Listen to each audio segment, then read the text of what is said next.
The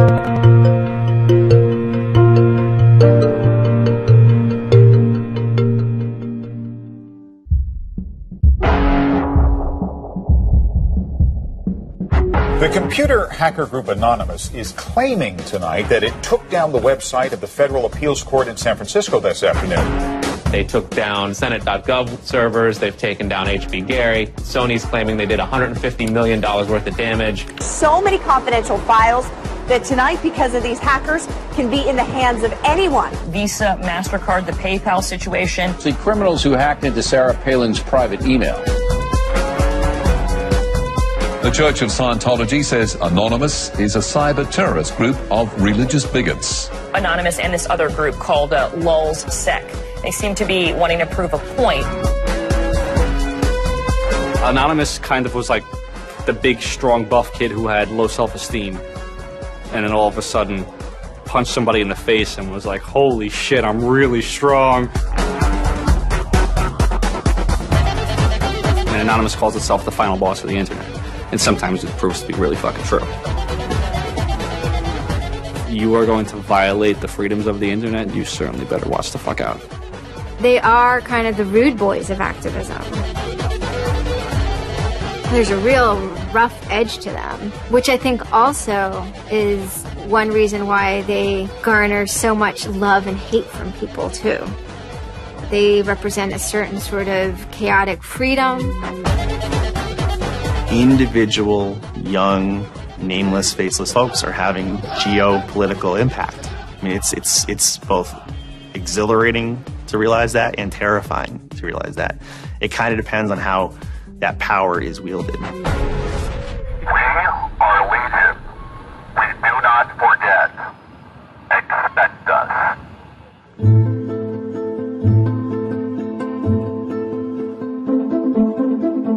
We stand for freedom.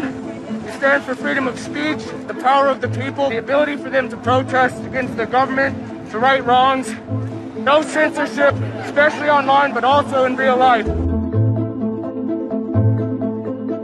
We have members throughout society and all stratas of it worldwide. Yet we have no leadership. It's one voice. It's not individual voices. That's why we don't show our faces. That's why we don't give our names. We're speaking as one, and it's a collective. Good timing. I would love to live in a country where the government fears its citizens and not the other way around. But right now, plenty of anonymous actors are in hiding because of fear of reprisals by the government. I've been called many things. There's unpatriotic. That we're just a bunch of children sitting in our parents' basement. I got called a terrorist sympathizer. We've been called kids, we've been called cyberbullies, we've been called hooligans, and sometimes those words aren't entirely unfair, but this is a serious political movement. No one, in the general public really seems to get it. What they don't seem to get is that the ability for Anonymous to be everything and anything is its power. Anonymous is a series of relationships, hundreds and hundreds of people who are very active in it and who have varying skill sets and who have varying issues they want to advance and who are collaborating in different ways each day. They're a little bit like a prism or kaleidoscope. They've got many different facets and many different sides. Of course, when you spend enough time with them, you start to get a sort of feel or texture that's not just random, right? Yet it's very multifaceted, very rich, which does span from the quite lighthearted to the very, very serious. Bob Dylan had a line in a song saying, to live outside the law, you must be honest. They might do something which isn't technically correct, maybe it's not legally correct, but they're doing it for purposes that in their minds at least are ethical. People who know what they're doing, who share an ethos, who have a commitment to exposing and humiliating the man, who have a very low tolerance of lies and what they perceive as evil on the part of overweening power structures. They share information, they share tools and techniques, and they are currently having a very good time. The hacker culture, as we know it, really sprang from one place. It was MIT, and it was specifically the people in the Model Railroad Club, the Tech Model Railroad Club. Hacking originated as humorous pranks. When the guys at MIT put a Volkswagen up on top of the dome of the building, and people woke up and saw the car up there in the morning, or they measured a bridge by the body lengths of somebody. I would say his name was Brian, and discovered the bridge over the Charles River was, 822 Brians. These are funny things. That's where hacking originated, and it migrated into engineering and computer communities. It's witty. It's pranks. I'm Chris Weissopel, former member of the Loft. We don't necessarily say hacking group because it makes it sound like we're hacking, so we used to call it a hackers think tank. Hacktivism was a term coined by a group called Cult of the Dead Cow. The Cult of the Dead Cow was really kind of sort of like a propaganda type of organization. They had a guy who's the minister of propaganda. They're kind of merry pranksters. Like everything they did was completely over the top. One of the guys there coined the term hacktivism because he saw one of the things his group was doing, which he called hacktivism, was writing software that people in other countries could use to communicate securely, even if their government was spying on them. So the principle was really, it was freedom of expression. It was everyone should have access to the internet. Everyone should be able to communicate and get their message out on the internet. Even more important in countries where there was repressive regimes, that if you said something against the regime, they would come and take you away, and you weren't saying it anymore. Just like in traditional activism, it spans the full gamut from sit-ins or pickets to actually spiking trees and pouring sand in, the engines of construction vehicles. I mean, there's real sabotage. The same thing does all fall under the hacktivism label. There is a spectrum. There's sometimes a strong anarchist flavor to it as well. It's resistance to authority and those who would impose groupthink and group behavior on people, which was rightly perceived to be a consequence of the digital revolution as it was used by people in power to do hacking on behalf of righteousness and to redress the grievances of the world. Lance lowered Don Quixote on his horse, nag though she was, flying at the windmills of modern life. Anonymous grew out of what's known as 4chan. And essentially this is just a website where people can upload images and you don't actually give your name. It's just sort of anonymous. When you look at 4chan, you're often surprised because it looks like a site from like 1995 or something. The idea is very simple. You post a comment and you post a picture. And you can post under your name or anonymously. And it's separated into boards about particular topics. So there's a topic on anime, there's a topic on weaponry. There's like a 4chan board for origami, and you just upload interesting pictures of origami.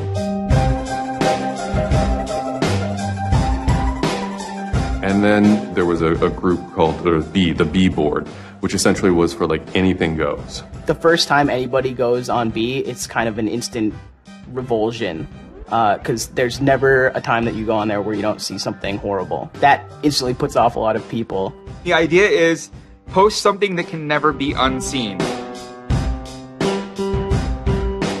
Half of the posts on B are there specifically to make people not want to come back to B. It's what you get when people are allowed to express themselves with absolutely no restriction whatsoever. It's the kind of sum of human imagination, and people can get together and think together without any limits or parameters. It's the most vile, disgusting, and funny thing on the internet.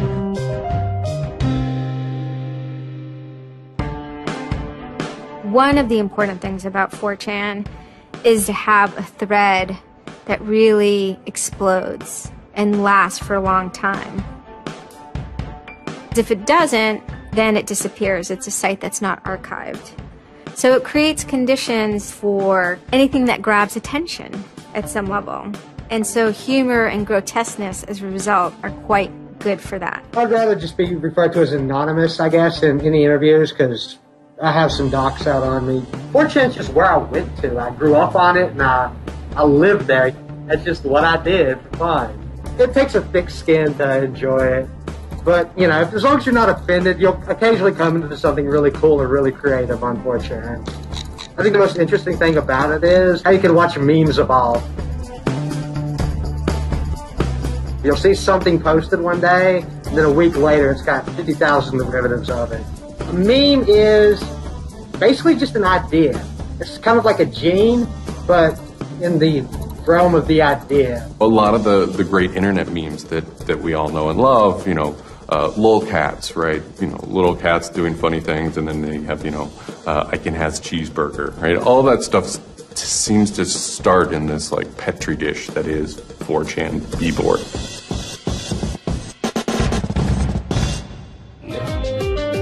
Say it publicly and you're insane. Chocolate rain.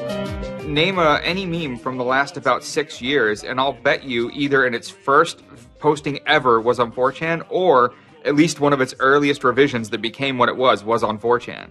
I can see the food situation is so we'll be on our way. It's basically the best breeding ground for internet culture, as far as I'm concerned. With your neighborhood insurance rates, chocolate rain. 4chan is also very known for acts of trolling. Trolling is a fucking art. Trolling is getting the person you're talking to get as pissed off as they possibly can, and for no reason except for your own enjoyment. Maybe you're trying to illustrate a point, but it's mostly for your own enjoyment. For them, it's funny that like people think the internet is serious business, and if people think the internet is serious business, it's a troll's job to make their life terrible. The idea of anonymous came initially as a joke. I mean, somebody suggested that, what if the whole site, what if 4chan, what if B was just one person? And what if that's just one guy called Anonymous sitting somewhere, and you're just reading all these posts by one guy?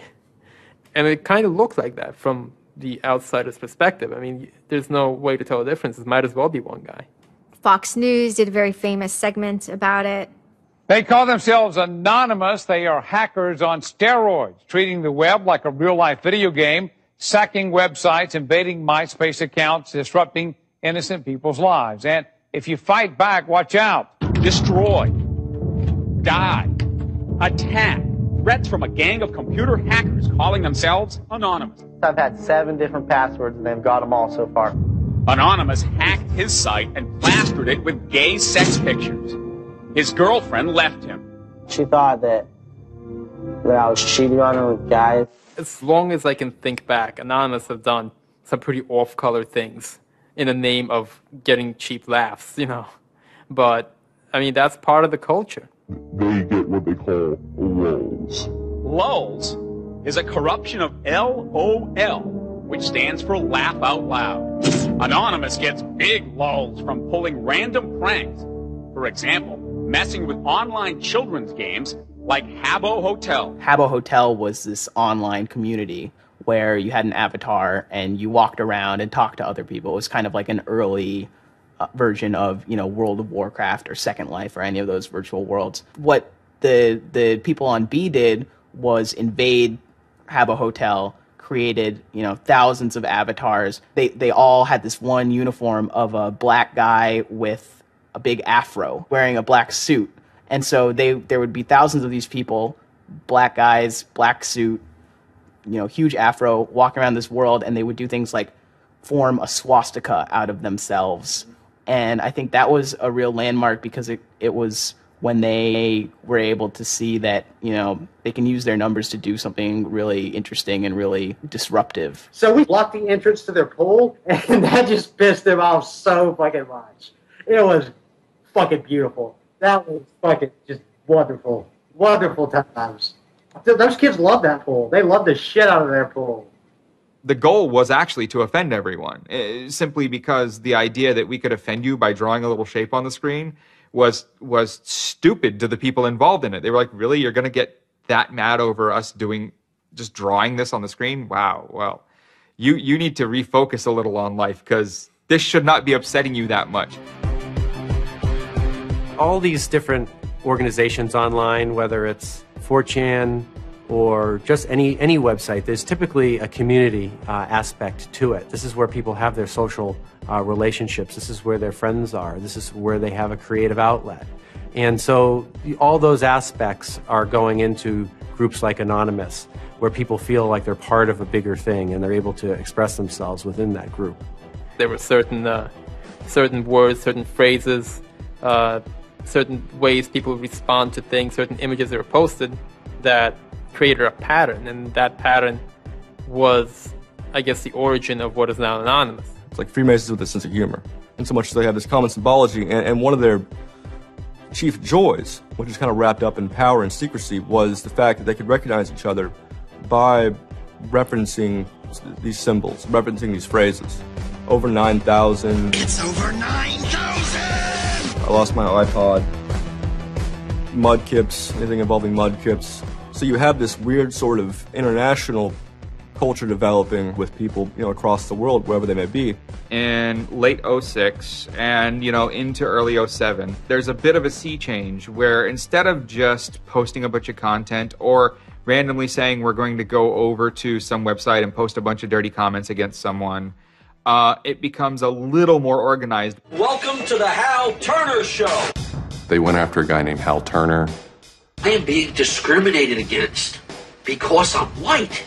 Hal Turner was a neo-Nazi who was, big online and had a podcast. I think that the 14th Amendment was not ratified properly, and I think, therefore, it is still okay to have Negroes as slaves in America. The first time I heard about Hal Turner is he was knocking somebody on 4chan. There's a million neo-Nazis out there. But he started picking on our dude, so we had to go to our dude's fucking defense, and it just so happened that he was a neo-Nazi, so that's a bigger reason that he's a fucking dickface. Who are you? Where are you calling from? Hola, this is Pedro. Spick, don't call. Diego. He was just a horribly racist radio personality who seemed to handle it well when you called in. Like, he could handle being berated by Anonymous. And that made it very interesting. It made it a bit of a challenge.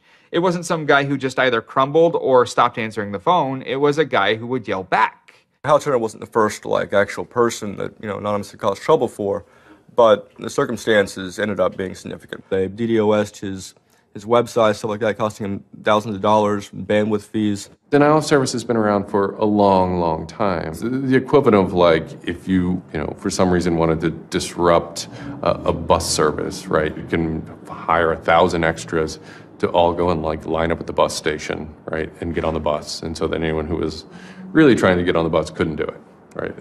It's as simple as that. When you stop trying to visit, website goes back up, no permanent damage.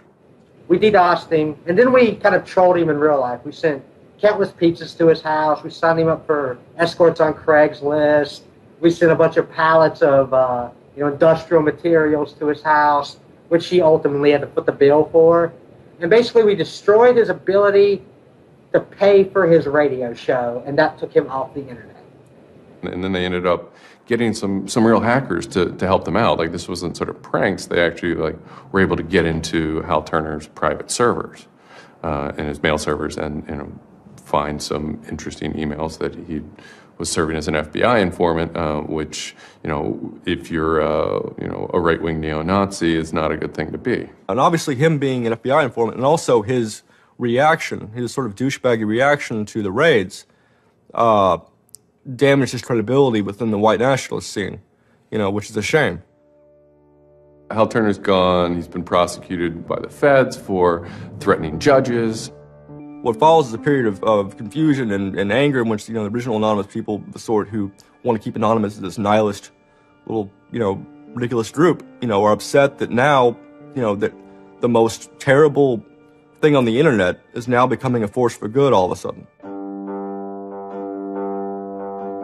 I'm Mike Vitale, and my handle is Seth Dude. Now, this is January 2008. Anonymous is strong now. We're not a little dinky fucking group anymore. This is millions of people worldwide, and we're watching. And then Scientology stepped in with a big target on its chest. A video came out of Tom Cruise. It was supposed to be an internal Scientology video, talking about secrets of Scientology. Being a Scientologist, when you drive past an accident, it's not like anyone else. As you drive past, you know you have to do something about it because you know you're the only one that can really help. It talks about you're the only one who can stop, bad things from happening. And so this is kind of widely mocked online. It circulated like wildfire. Instantly, the Scientologists post a DMCA, Digital Millennium Copyright Act. And this is a way that if you own content, you can go to video sites, upload sites, and have your content pulled when someone uploads it illegally. So Scientology's always at odds with the internet, always trying to legally bully people out of fucking them over on the internet. They always did that.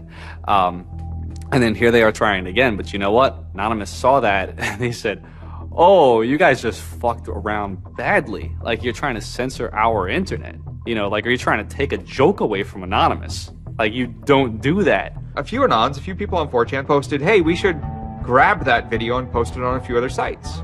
What followed was this is a term called the Barbra Streisand effect. And this video, as they're attempting to suppress it, went everywhere. Like, everywhere you look on the internet, you were gonna stumble upon this video. Actually, Gawker, the site that I worked for, was, I think, the first one to put it on the website, and we got in a huge legal battle with Scientology, who wanted us to take it down.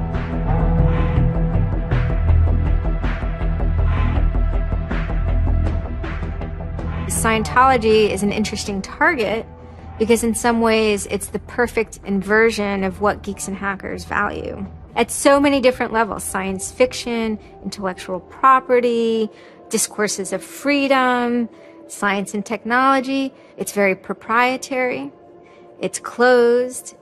And so in some ways, if you had something like a cultural inversion machine and you stuck geeks and hackers in there, you'd get something that looks a lot like Scientology.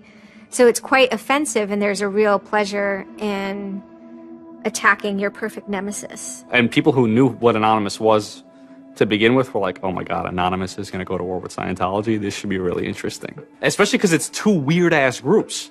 I mean, I've been an Anon for a long fucking time. I know Anonymous is really strange. They're weird, and the stuff we like is weird, and it's really not mainstream at all. Now you have Scientology. Also really weird. A lot of crazy shit goes down.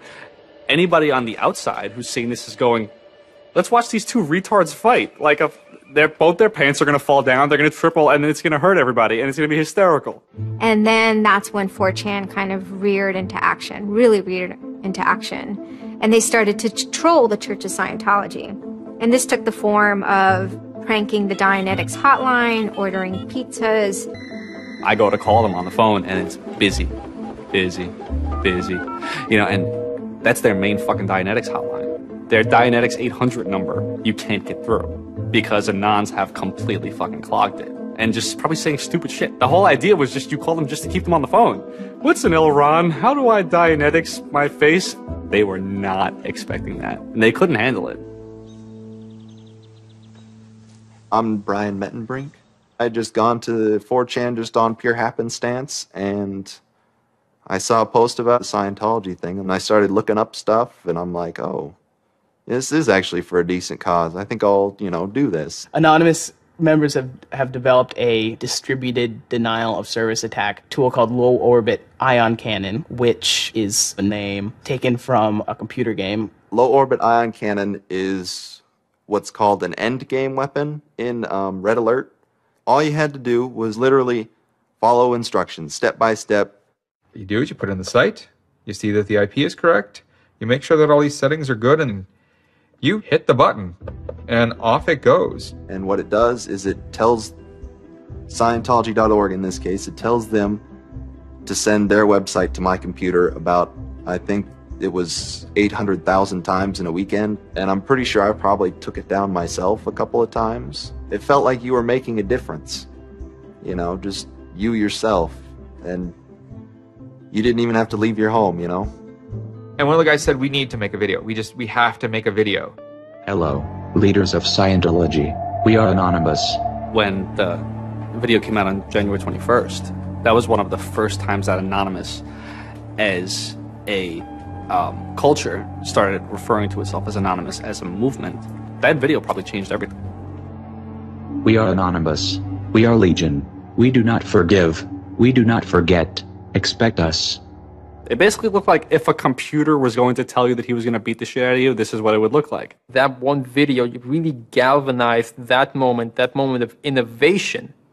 That's exactly like with that video, internet activism, as it's known today, was born. And you just see this consensus forming that it's going to happen. So we made the code of conduct. Don't bring weapons. Dress accordingly. Cover your faces, because they will try and find out who you are and screw with your life. Rule number 17. Cover your face. This will prevent your identification from videos taken by hostiles. Scientology has a history of harassing, stalking, and just generally doing horrible things to its critics.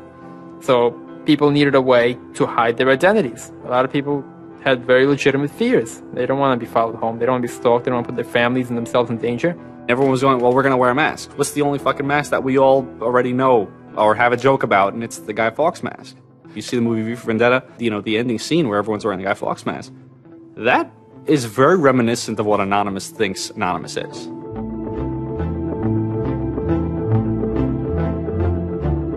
We wanted to represent anonymity in some way when it moved into real life. I think that the Guy Fawkes mask was one of the most natural things to happen. It is the idea that none of us are as cruel as all of us. You have this massive crowd of people who are anonymous that is going to fight against a bigger thing and win. Even after watching the video, it's like, yeah, this is great, but who's actually going to do it? Who's gonna step up? Are people actually gonna get out of their house? And I guess we were really affected by the stereotype of that whole community, they're being internet nerds, that too afraid to leave their mom's basements. No one thought that they were gonna come out. This is me on the way there. I haven't slept. I'm very fucking tired. And I remember going to the park that day, and it's really fucking early in the morning, which I thought was a bad idea. And I'm smoking a cigarette, and I'm looking around like, where the fuck is everybody? There's nobody here. So here I am, sitting in Bryant Park, waiting for the other announce to show up. I remember thinking like, oh fuck, like, am I gonna be the only one in the park? Am I gonna walk to Scientology with fucking 6 or 7 people? Which totally defeats the entire purpose of this, because now they could single me out, you know? Then I get up and I start walking around, and I see there's a lot of green balloons over there for some reason. On the other side of the park, there was like fucking 200 people. There was Guy Fawkes masks everywhere, and I'm like, holy shit, this is huge. There's a fucking lot of us. That's pretty good. I had no idea how many Anons there were until we started moving. And it just fucking got bigger. I remember walking through Times Square, and everybody in Times Square was an Anon. And this is like a fucking 1,000-person per fucking minute foot traffic area. And everywhere I'm looking, I'm seeing fucking Anon symbols. It was fucking wild. It was really wild.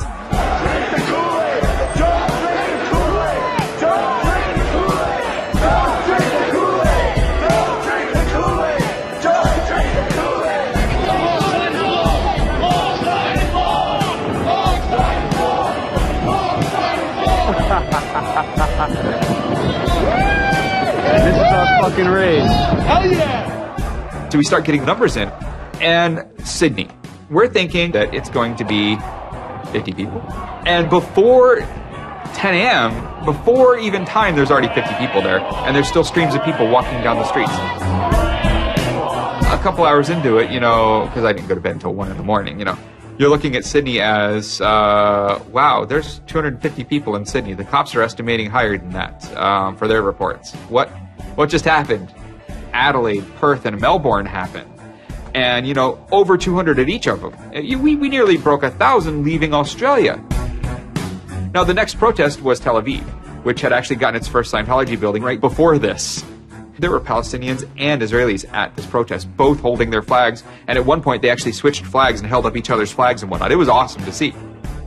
I call our guy in London, Britanon, and I say, hey, what's going on there? And he's like, did you just get out of bed? I said, yeah, I haven't even turned on the computer. I just figured I'd call you.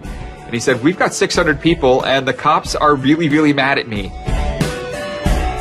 All the major cities were having hundreds of people come out. It was massive. Clearwater had like 300 people. I don't think anyone beat out LA. I think LA had over 1,000 people. We are Legion! We are Legion! The thing that happened was something completely different, and hundreds of people from every city just swarmed the streets. It was kind of overwhelming, a little even scary, but scary in a good way. Soon, we're at around the 10,000 mark, and we were joking the whole time, over 9,000, one of those memes. It was too surreal. It was not believable. You go by what name? We are Anonymous. It was very empowering, especially after people saw the thousands of people showing up. This was it. We owned the world at that point. We all met each other. The idea of an Anon is you're fucking alone until you get to 4chan, and then these people all think like you, And all of a sudden, you're not alone. You are with fucking 500 others, they all know the same jokes as you. They all clearly have similar interests as you. Here's your culture. You meet your own people finally. It's perhaps a little surprising. It's not just preteens or teenagers. There's a far more even mix of males and females than you would imagine otherwise. And there were a lot of these so-called guys who weren't socially good. They were very awkward. They still lived at home at 23, half of them virgins. And I'll tell you, the amount of those people who got laid from these protests happening is in the thousands that would not have for years probably. That's why those protests were so important. It was a chance to finally meet other people that were previously anonymous and unknown, and hence it was the moment of the end of their anonymity. Scientology, they kind of fought back, so to speak. They posted stuff online. While claiming they are peaceful, in less than 3 weeks, anonymous members made or encouraged 8,139 harassing or threatening phone calls, 3.6 million malicious emails, 141 million hits against church websites, 10 acts of vandalism, 22 bomb threats, and 8 death threats against members and officials of the Church of Scientology. They wanted to find me. They did. They hired PIs. They started taking pictures of us, threatening to sue us. I did the whole low orbit ion cannon stuff, and then I pretty much just went about my life after that for, I think it's 6 months, and then the FBI showed up here at my parents' house. 2 men got out of the car and took Flashed their jackets off and laid their guns on the front seat and came up to ask us if Brian was home and explained that they were the FBI and they were looking for Brian, and I've never been so scared. I did the second most damage is what Scientology said. I sent the second most out of everybody. So I got the maximum for my category, which was 1 year in prison and 1 year supervised release. I think, the way I feel is for what I did was one of the most, lopsided punishments I've ever, read about or heard of. Yeah, I think it's ridiculous, especially the year supervised release where I can't touch a computer for a year. I'm not sure what that's supposed to solve, except make my life difficult. So that computer behind me back there, I could go back to prison if I went over and touched it. I'm very proud of what he did. He stood up for what he believed in. I never would even dream of hurting anybody. It's just not me.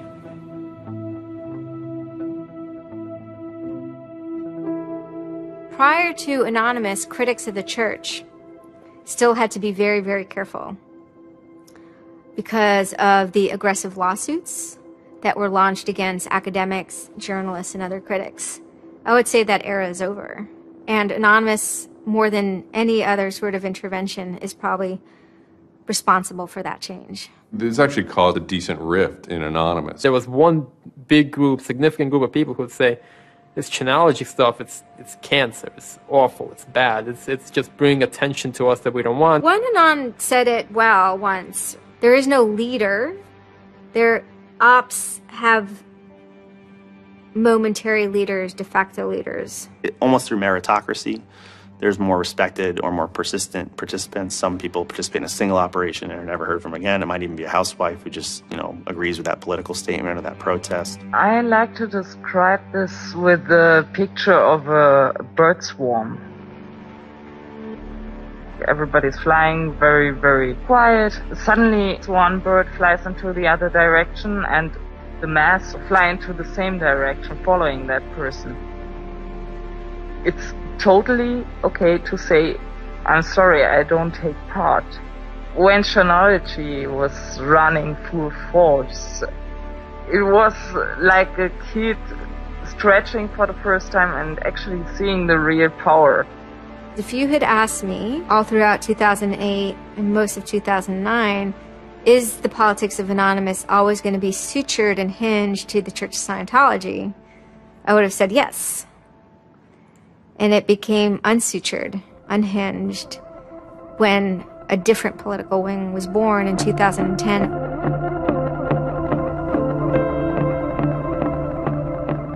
It is our task to find secret, abusive plans and expose them where they can be opposed before they are implemented. The interesting thing about someone like Assange is that he actually also sprang from, a hacker culture. It's a mentality of spreading information. Julian was Mendax. He was the greatest hacker that ever walked the face of the earth when I was a kid. I mean, they rumored he could move satellites around in space by hacking into NASA. Maybe it never happened, but it was a myth that kept young kids like me wanting to plug a computer into a modem and see if I can move some satellites around. WikiLeaks is an instantiation of the hacker ethos. Truth wants to be free, and we want to liberate it. WikiLeaks released a huge trove of diplomatic cables. There was a lot of controversy from every quarter of society. The WikiLeaks website released nearly 400,000 secret U.S. files on the Iraq War late today. It was the largest leak of classified U.S. files in history. There was one particular moment that really sparked the fire, and this was when PayPal, MasterCard, and Amazon pulled services for WikiLeaks. So all of a sudden, there's no way to actually process donations to WikiLeaks. And then people went and found neo-Nazi groups. Visa and MasterCard were perfectly fine with you being able to PayPal being able to make donations to them. But WikiLeaks, no. I think WikiLeaks is doing a good thing. It's just a total hypocrisy. They got their little fucking banking mafia to fuck, WikiLeaks over. People were incredibly angry. There was a real sense of rage. Anonymous DOSed PayPal. They were pissed. The numbers of participants were massive. And they managed over the course of a couple of days to disable the websites of MasterCard and PayPal. It was beautiful. Because what you had is people finally stood up for something.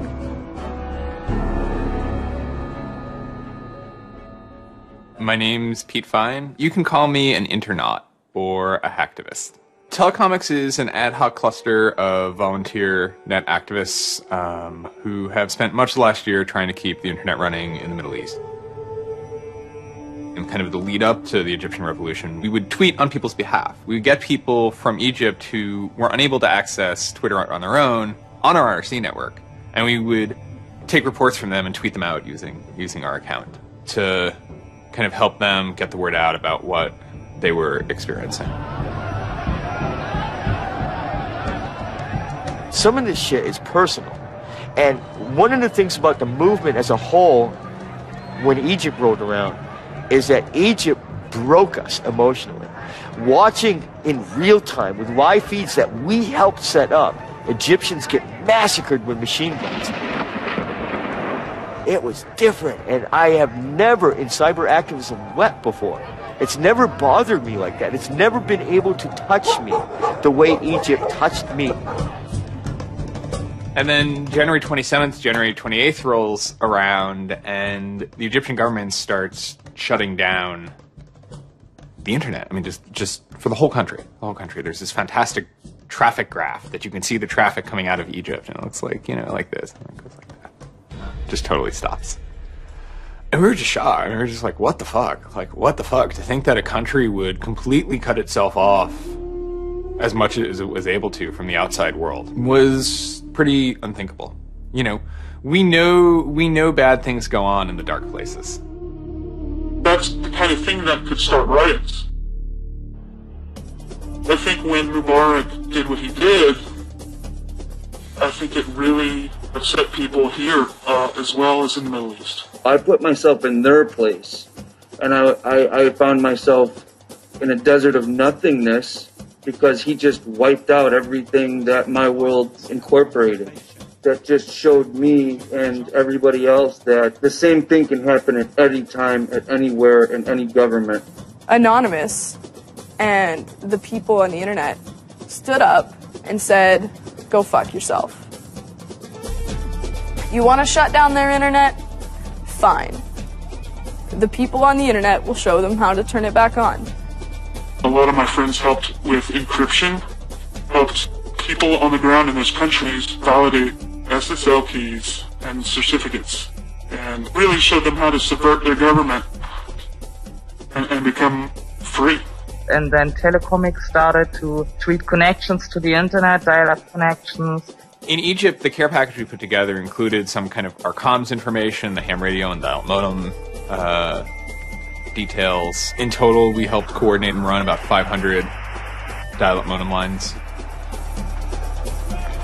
We also Googled up treatments for tear gas and other kind of basic medical treatment and found folks who could translate that into Arabic. Sort of put this together in a nice one-page PDF and fax, and off it goes. President Hosni Mubarak has decided to step down from the office of President of the Republic.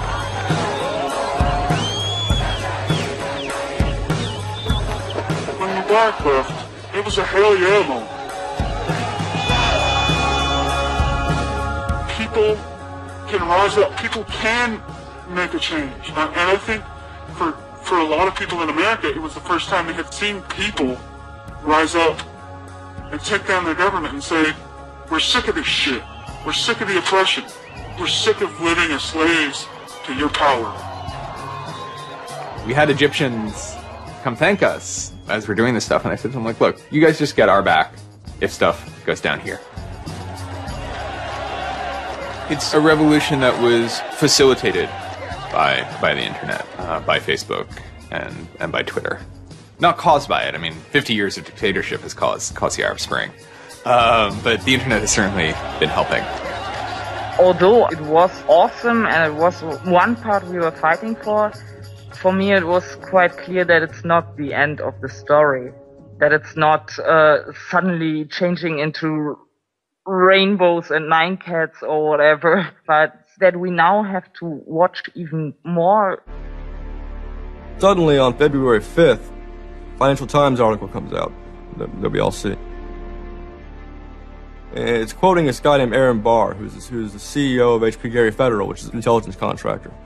And Aaron Barr is telling his Financial Times journalist, Joseph Min, that he's been secretly monitoring the AnonOps server where all this is going on, and has done so for several weeks, and using his own custom brand of information operations techniques, has managed to identify the alleged leadership of Anonymous, including 25, quote, lieutenants, unquote, some sort. We have to see this document. Everyone wants to know. We don't need to destroy him. We don't need to destroy his company. So they get it. It was unbelievably easy to get into that network. Now, to put that in hacker terms, Anonymous is a hornet's nest. And Barr said, I'm going to stick my penis in that thing. The HB Gary hack brought about 70,000 emails. Probably the most important ones had to do with a proposal that HB Gary had already formulated. It was packaged up as a nice PowerPoint presentation. Kind of act as privatized agent provocateurs, where they were going to discredit WikiLeaks. HB Gary was proposing submitting fake documents to WikiLeaks, and then when discovered as fake, the error could be called out and it would discredit WikiLeaks. Right. So there's a lot of like specifics that I can't talk about. So let me try to answer that though in a general sense.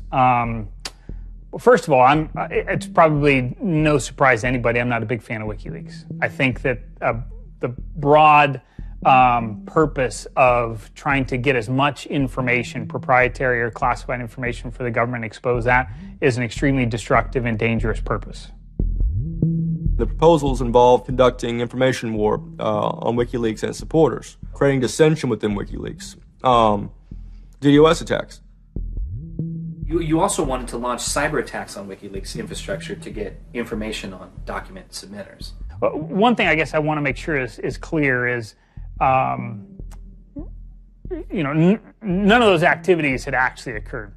In business, there's, when you start proposing or thinking about an idea, there's a brainstorming phase. And somebody says, well, what if, what could we do? What's theoretically possible? Well, still, this was an idea. This was proposed. This was something that you thought about. Right. They also wanted to go on a campaign kind of targeting Glenn Greenwald, who's a reporter for Salon, who's an outspoken kind of critic of the government and supporter of WikiLeaks. It seems like you're trying to attack a journalist here. Yeah, and I don't want to talk too much more about Glenn Greenwald, but other than, what I previously said is, there was never an intent to attack journalists, not on my part. I guess I should say, I should generalize that and to say that, I would never just outwardly attack a journalist, other than if I felt that there was a journalist in my mind that was acting unethically, that's a fair game for having a public discussion about. They were walking a very fine ethical line at points, and in many cases, the mass opinion is, no, they stepped well past it. I will not support broad theft of information released to the public, because that's nothing but destructive. If somebody has information that's been stolen from them, and whether or not WikiLeaks encouraged the theft of that, or whether or not it was just put in their lap, still they're threatening to release the information that is the private property of another organization. So your choices are to just allow that to happen, or to try to stop it. How offensive is too offensive? We've certainly seen a lot of strategy coming out of governments across the world now saying, publicly admitting that they need to develop better offensive strategies in cybersecurity, because defense as a whole, it isn't enough. It never is enough. In the court of public opinion, that took H.B. Gary quickly from being a perceived victim to being a perceived villain themselves. It was becoming harder and harder to distinguish the good guys from the bad guys. And then, kind of seemingly out of the blue, there was something by the name Lulzsec that sailed into the seas. Lulzsec, it's sort of a group, mostly from Anonymous, who, large part of the same people who hacked H.B. Gary. And they decided to form this little group and just carry on operations sort of outside the purview of Anonymous for a while. They hacked whatever they wanted, they released whatever they wanted. It's almost like they had no rules. They just said, this is what we're going to do. We're going to stir up the cart. We're going to make some trouble. We're going to make some waves. And they did. The majority of time, the majority of Anons are not doing anything particularly illegal. When they are, a huge number of them try to do that in a very specific political context. For those people, what Lulzsec was doing, they were funny, but they were attacking random targets. They were breaking the quasi-rules by attacking media. PBS's Frontline runs a documentary mainly focused on Bradley Manning, the alleged leaker to WikiLeaks. And a lot of Bradley Manning supporters didn't like it. They hacked a website putting a story that Tupac and Biggie had kind of escaped the world of celebrity fame and attention and retired quietly and discreetly in New Zealand. Lulzsec, when they attacked PBS, that gave me the creeps, As a journalist, I'm not too thrilled with the idea of someone judging that we don't like you to write that.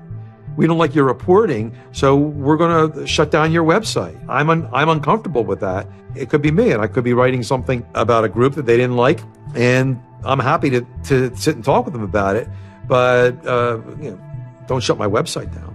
This is obviously about freedom of speech, so attacking the press would be would sort of be a bit of a contradiction. So people always said, well, we shouldn't do that. And obviously LulzSec had a completely different agenda, so they had no problem doing it.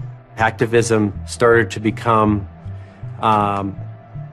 sort of, I would say, almost more nasty, using, sort of more no-holds-barred kind of attacks, sort of more vicious attacks.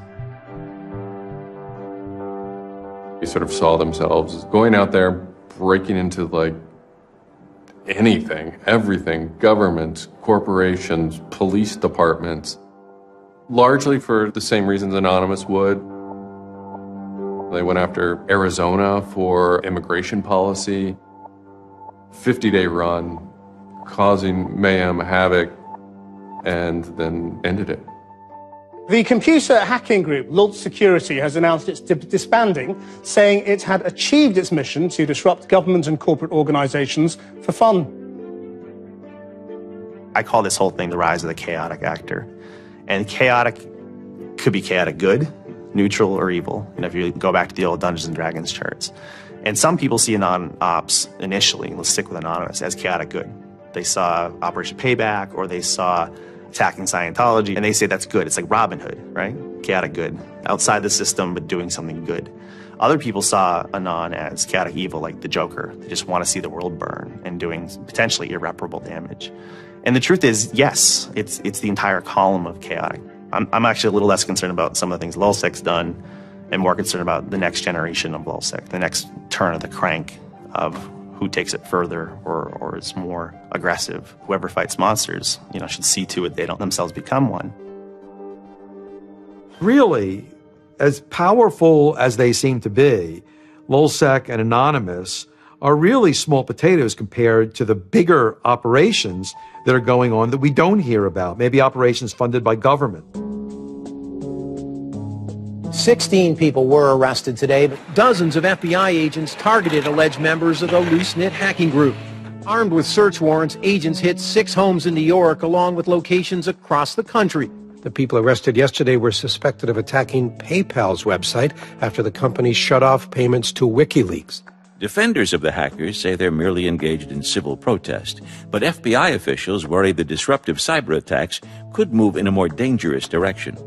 So the FBI shows up at 6 in the morning, and it was really obnoxious. And I remember being frustrated and angry because there was nothing that I had done that would have justified an FBI search warrant. They came and guns blazing and all this other good stuff, busted down the door. I immediately just dropped down on the floor, 180, didn't want nothing. I wasn't trying to fight nobody.